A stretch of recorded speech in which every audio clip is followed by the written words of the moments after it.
15,000 ಕೋಟಿ ರೂಪಾಯಿ ಬೆಲೆ ಬಾಳುವ ಅರಮನೆ ಮೈದಾನದ 452 ಎಕರೆ ಜಾಗವನ್ನು ಕಬಳಿಸಲು ಹುನ್ನಾರ ನಡೆದಿರುವ ಮಹತ್ವದ ಅಂಶ ಬೆಳಕಿಗೆ ಬಂದಿದೆ. ಇದಕ್ಕಾಗಿ ಸರ್ಕಾರದ ಜೊತೆ ಅಪವಿತ್ರ ಸಂಧಾನ ಆಗಿದೆ.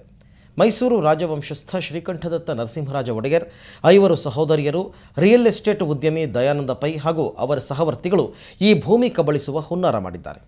ಇವರ ಸಂಚಿಗೆ ಸಿಎಂ ಜಗದೀಶ್ ಶೆಟ್ಟರ್ ಹಸಿರು ನಿಶಾನೆ ತೋರಿಸಿದ್ದಾರೆ. ಪ್ರತಿಪಕ್ಷ ನಾಯಕರು ಕೂಡ ಒಪ್ಪಿಗೆ ನೀಡಿದ್ದಾರೆ ಅಂತ ಹೇಳಲಾಗ್ತಾ ಇದೆ.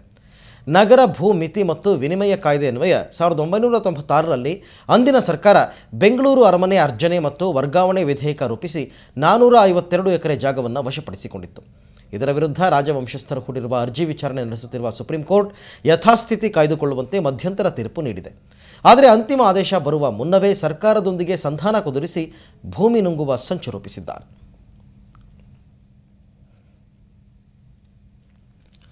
ಓಕೆ, 15,000 ಕೋಟಿ ರೂಪಾಯಿ ಬೆಲೆ ಬಾಳುವಂತಹ ಅರಮನೆ ಮೈದಾನದ 452 ಎಕರೆ ಜಾಗವನ್ನು ಕಬಳಿಸೋದಕ್ಕೆ ಹುನ್ನಾರ ನಡೆದಿರತಕ್ಕಂಥ ಮಹತ್ವದ ಅಂಶ ಇದೀಗ ಬೆಳಕಿಗೆ ಬಂದಿದೆ. ಇದಕ್ಕಾಗಿ ಸರ್ಕಾರದ ಜೊತೆ ಅಪವಿತ್ರ ಸಂಧಾನ ಆಗಿದೆ ಅಂತಕ್ಕಂಥ ವಿಷಯ ಕೂಡ ಗೊತ್ತಾಗಿದೆ.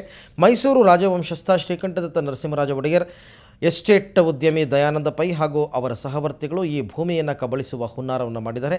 ಇವರ ಸಂಚಿಗೆ ಮುಖ್ಯಮಂತ್ರಿ ಜಗದೀಶ್ ಶೆಟ್ಟರ್ ಕೂಡ ಹಸಿರು ನಿಶಾನೆ ತೋರಿಸಿದ್ದಾರೆ ಎನ್ನಲಾಗ್ತಾ ಇದೆ. ಜೊತೆಗೆ ಪ್ರತಿಪಕ್ಷ ನಾಯಕರು ಕೂಡ ಇದಕ್ಕೆ ಒಪ್ಪಿಗೆ ನೀಡಿದ್ದಾರೆ ಅಂತ ಗೊತ್ತಾಗ್ತಾ ಇದೆ. ನಗರದ ಭೂಮಿತಿ ಮತ್ತು ವಿನಿಮಯ ಕಾಯ್ದೆ ಅನ್ವಯ 1996ರಲ್ಲಿ ಅಂದಿನ ಸರ್ಕಾರ ಬೆಂಗಳೂರು ಅರಮನೆ ಅರ್ಜನೆ ಮತ್ತು ವರ್ಗಾವಣೆ ವಿಧೇಯಕವನ್ನು ರೂಪಿಸಿ 452 ಎಕರೆ ಜಾಗವನ್ನು ವಶಪಡಿಸಿಕೊಂಡಿತ್ತು. ಇದರ ವಿರುದ್ಧ ರಾಜವಂಶಸ್ಥರು ಹೂಡಿರುವ ಅರ್ಜಿ ವಿಚಾರಣೆ ಸುಪ್ರೀಂ ಕೋರ್ಟ್ನಲ್ಲಿ ಇನ್ನೂ ನಡೀತಾ ಇದೆ. ಸುಪ್ರೀಂ ಕೋರ್ಟ್ ಯಥಾಸ್ಥಿತಿ ಕಾಯ್ದುಕೊಳ್ಳುವಂತೆ ಆದೇಶವನ್ನು ನೀಡಿದೆ, ಮಧ್ಯಂತರ ಆದೇಶವನ್ನು.